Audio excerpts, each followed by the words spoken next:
OK, a serious question. What impact are protests about the owners of Manchester United Football Club actually having? As a defender of freedom of speech, I will always support the right to protest, and we all know United fans have good reason to be unhappy after one of our worst ever seasons in the Premier League. But what difference has this series of end-of-season protests actually made? And where do we go from here?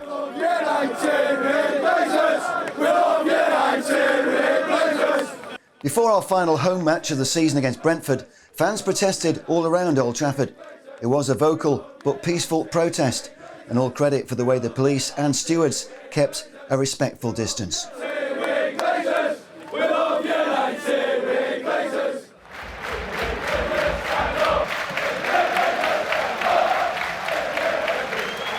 The anti-Glazers protest continued inside the stadium and followed each United goal. After Varane made it 3-0, the atmosphere reached fever pitch on 73 minutes. That was 17 minutes before the final whistle, representing the 17 years the Glazers have been owners.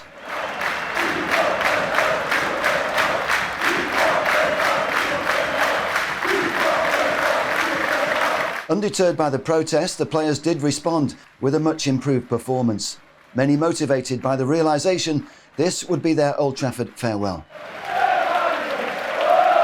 We all knew Nemanja Matic was saying goodbye when he was replaced to huge applause.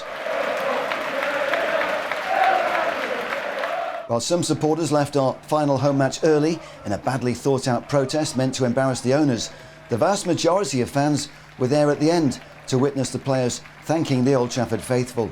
The players grateful for such loyal support despite enduring what is arguably our worst season in the Premier League era. And therein lies the dilemma over how to protest. Juan Mata was also given a rapturous send-off after rivalling Cristiano Ronaldo as man of the match.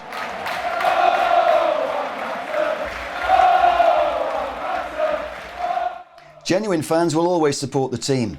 Many will always buy replica kits and club merchandise. Talk of campaigns against club sponsors and any form of boycott ultimately only hurts the club. So what's the alternative? Personally, I believe dialogue is always the key. We have to set realistic goals.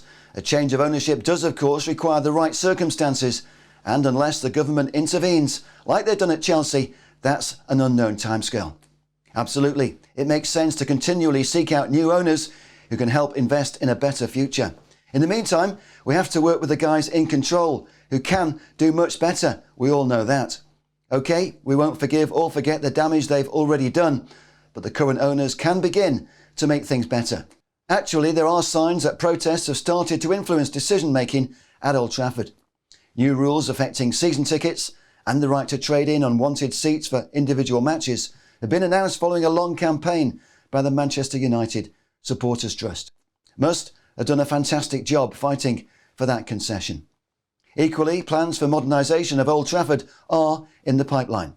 Well, maybe it was a coincidence that the fans were listened to when the club opted for the popular choice of Erik Ten Hag over Maurizio Pochettino.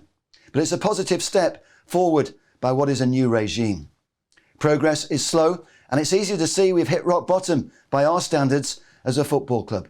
But I do sense a new, more forward-thinking approach since Richard Arnold succeeded Ed Woodward as CEO. With the perceived lack of football people previously making football decisions at the football club, I do believe Ralph Rangnick is playing a huge role in helping the club start over. Unlike Woodward, whom it seems was short of football folk to advise him, Arnold appears to be taking a different approach. We've certainly seen a number of departures and a power shift behind the scenes. One of the most significant being Matt Judge will no longer negotiate transfers after following Woodward out of our club. Meantime, our most experienced football guys, John Murtough and Darren Fletcher, it seems, will have more influence.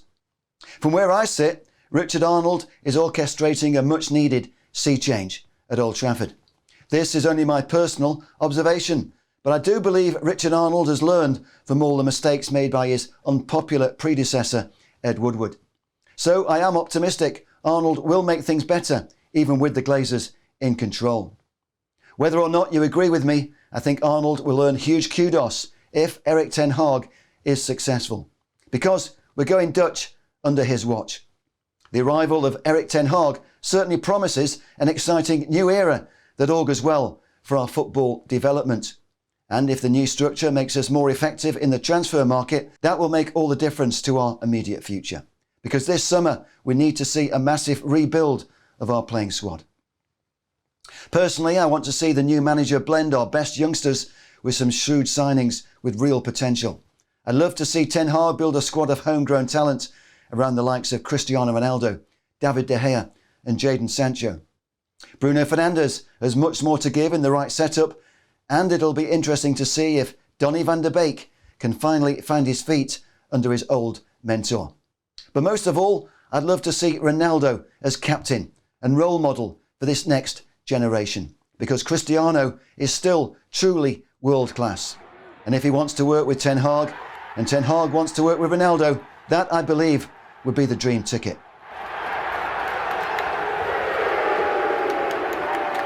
At Ajax, Ten Hag made his name by getting the best out of players who didn't break the bank. I'd like to see Manchester United replicate what Ajax and the likes of Borussia Dortmund have done in recent years by talent spotting and developing the best upcoming players on the planet. That used to be the United way. When we re-establish ourselves at the top table, then we can make more marquee signings. But right now, a reliance on short-term mega money transfers are not the answer.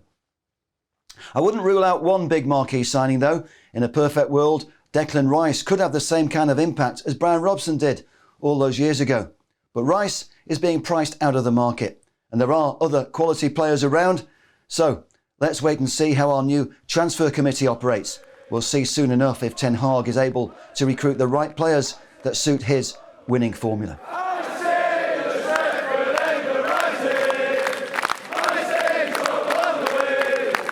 Meantime, I do believe our protests are being heard loud and clear. And so long as we continue to hold the owners accountable for success, or the lack of it, we will overcome someday.